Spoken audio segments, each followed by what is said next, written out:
Welcome to Scott's Shelf. Today I'm talking about Josh Waitzkin's The Art of Learning. So this is a fantastic book. The topic is performance psychology, and Josh puts it within a very personal, practical approach. He uses a lot of stories from his own chess career and his own Tai Chi push hands career to illustrate the points, and he does so fantastically, in my opinion. He gives the right level of granular detail to make the concepts approachable to by a beginner, and yet keeps things really engaging and fun. So who would benefit from this book? Anybody who's interested in high performance. So anyone who has a competitive aspect to their career or is involved in a competitive sport or hobby. Anyone interested in optimizing their approach to learning. So Waitzkin does a great job of outlining how the principles that he's talking about can be put into action in other arenas, and he's already done it in the chess world and the Tai Chi push hands competition world, and yet he also draws out how that can mirror an approach to daily life. So if you're interested in learning and being as good as you can at whatever it is you do, whether it's creative or competitive, I think you'll find some benefit from The Art of Learning. Also aspiring polymaths or people who want to be multi-arena competitors. So if you want to be good at things that are considered disparate, I think this would provide some good information, or good inspiration rather, for you, as well as information. Also, if you're a chess fan or a martial arts fan, I think you'll get a kick out of the stories that are relayed in the book, regardless of whether you follow through on the deeper principles that Waitzkin is putting forth. Really engaging stories.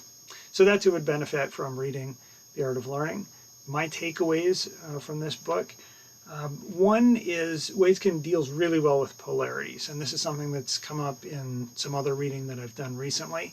But it's the idea of just finding growth through wrestling with items that are in tension. And Waitzkin highlights several of these. So he looks at the idea of training weaknesses versus developing strengths. He looks at the spectrum of overconfidence to confidence to timidity, where either end of the spectrum can be very detrimental to a competitor. He looks at developing oneself and spending time going into depth versus a breadth of knowledge or skill or styles or techniques. And he also looks at the tension between analysis versus more inspiration and personal style. And so the fact that he deals well with those items that are in tension and uses that to help the reader gain a deeper appreciation of finding the right balance at the right time, I found that to be very insightful on Waitzkin's part. Second takeaway was the idea of creating your own inspiration. So he looks at situations in which some type of disturbance or some type of obstacle or something that happened that was unexpected or unfair really forced him to take his game up a level, and looks at how to recreate that without relying on external events. So that was fascinating to me. It involves a couple of steps. He talks about making peace with that, the idea of imperfection. And so that, of course, made me think of Brene Brown's wonderful book, Gifts of Imperfection. And so if you can take that attitude and gain peace with just the way things are right now, that lets you open your mind to find an opportunity, to find an advantage in that situation. Then you can develop that advantage and ultimately internalize the process to the point where you don't need to wait for external apparent disadvantages to push you to up your game to the next level. And that's really interesting to me. That called to mind the idea of learning from other people's mistakes. So, that's a situation where I'm not forced to up my game, because something has affected me personally, but I can see, that person made this mistake. I could, avoid that, or I could do better if I get into that situation after having seen that. And then the idea of near misses. So something that almost happened to me, if I can incorporate learning in that situation, great, before the really nasty consequences hit. And then that brings us to the idea of playing what if. So if you can get to the point in whatever your arena of performance is, where you're constantly playing what if and imagining detrimental situations that would force you to find a creative way around an obstacle, you're going to dramatically up your game and increase your performance. So that was a huge takeaway for me. Waitzkin, of course, gives it a lot more time and sets it up in a way where it really hits home. So my third takeaway was a detailed explanation of intuition. So we have sort of a mystical feel around the idea of intuition and having gut feelings, or having decisions that we make that we can't rationally explain at the time, and ideas that just pop into our heads in a dream or in the shower. There's a little bit of discomfort for me about that, just based on my education and just the commitment that I've had through my life to being able to explain things. So Waitzkin does a great job of breaking things down and describing one aspect of intuition. And so he talks about the incredible amount of practice time that he ended up putting into chess and putting into his Tai Chi and push hands techniques. And so that level of commitment to practicing techniques and awareness got pushed into his unconscious mind. He didn't have to keep it front and center in his thinking mind in order for him to have access to those skills and be paying attention to the right sorts of things within a competitive environment. And so as he got better at pushing more and more of that depth of knowledge out of his conscious awareness and just have it available sort of on autopilot, he was able to focus on smaller and smaller details and do so in shorter amounts of time. And so he was operating at a skill level which was largely automatized, and then only focusing his conscious awareness on what really mattered in that one situation.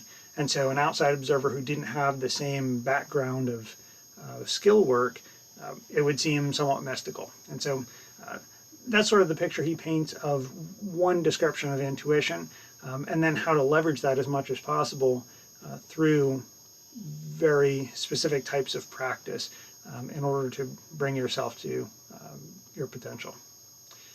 So the detailed explanation of intuition was fantastic. I also really just appreciate Waitzkin's ability to tell a good story.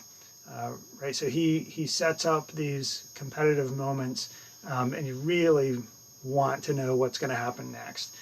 So Waitzkin is a good storyteller, not meaning that he's spinning tall tales, but just that he's setting up the pace of his stories in a way that gave me a lot of inspiration, and it's a wonderful takeaway. So connections. I was pulling from all sorts of other books that I've read this time through on the art of learning. This is probably the fourth or fifth time I've gone through it, and I've taken more out of it every time, which is one of the reasons I'm putting it out here, because I feel like it's got so much in it, it'll help some people out. So the first, oddly, was Ender's Game. So Ender's Game is a work of fiction, but that book actually helped me in a time where I was asked to take on a leadership role. And the crossover here with the art of learning is in the idea of seeking creative solutions and having to work at an incredibly high stress goal in a high stress environment. And so, yeah, Ender's Game is fictional, but the author there paints a wonderful picture of the main character trying to really up his game and meet the demands that humanity has placed on him there. So, like, a lot of crossover, but then Waitzkin is laying out some practical advice here for how to step it up in really high pressure situations, and how to keep up in your game in the off time so that you're always ready. The next book is The Art of Impossible. So Stephen Kotler has been doing a ton of work on flow and entering a flow state.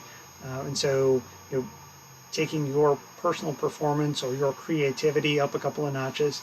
And so a lot of his ideas, such as the idea of flow triggers, Waitzkin refers to that high performance state as the zone. Kotler refers to it as flow, but they're talking about very similar things. And so the idea of triggering that state is something that Kotler expands on, and I think people would enjoy the overlap between Art of Learning and Art of Impossible. Another thing is Kotler talks about finding a challenge skills balance, and Waitzkin is also talking about the same sort of thing in competitive environments, and especially training environments, to keep one progressing and learning and creating ultimately. They have similar approaches to rapid learning through immersion and finding the right types of mentors or experts to work with. So I think if you're interested in any of those aspects of The Art of Impossible, you'll also really enjoy The Art of Learning. The next book where I found significant overlap is Range by David Epstein. So he discusses the idea of generalists and polymaths, and being able to make creative leaps through insights that come from other areas. And so Waitzkin in The Art of Learning is talking constantly about how he used things he learned in chess to up his Tai Chi game. And then looking back on it, he realized that he was raising his performance level in one sense by going back and forth between those and seeing the connections that he wouldn't have seen if he hadn't stepped out of the one arena. Also the idea that he gained inspiration by just going fishing and his family pulling him out of the competitive environment altogether. So outside activities and the idea that you can gain creative insight and gain a performance edge, I think if that part appeals to you from the work Range, then you'll also really get a kick out of The Art of Learning. Let's see, the advantage that Epstein highlights for polymaths, people who are multiple specialists, plus having some general education, is huge. And I think that it directly overlaps with what Waitzkin is talking about between chess, Tai Chi, and then his study of philosophy and literature. I think that it's a huge overlap. Let's see, the last book I want to talk about with the crossovers here is Daniel Kahneman's Thinking Fast and Slow. So as Waitzkin talks about pushing a lot of practical knowledge into the faster unconscious part of his mind, that reminds me of Daniel Kahneman talking about learning initially at a very slow rate, very deliberately with what he calls System 2, and then pulling that into what he calls System 1, where it's basically more automatic, and you get to leverage the speed of your intuitive judgments surrounding those skills. So if you've read Daniel Kahneman's Thinking Fast and Slow, you'd be very interested in The Art of Learning. I think there's a lot of overlap between that System 1 and System 2 terminology that Kahneman uses, and the idea of conscious and deliberate practice versus some of the intuitive decisions and creative elements in Waitzkin's The Art of Learning. So thanks for bearing with me. If you get a chance, read The Art of Learning. Let me know what you think. If you want to put a comment here on YouTube, great. If you want a more detailed discussion, come on over to the Mighty Network's Scott's Shelf Mighty Network, and the address is in the description for this video. So hope to hear from you and what you think of Waitzkin's The Art of Learning. Thanks.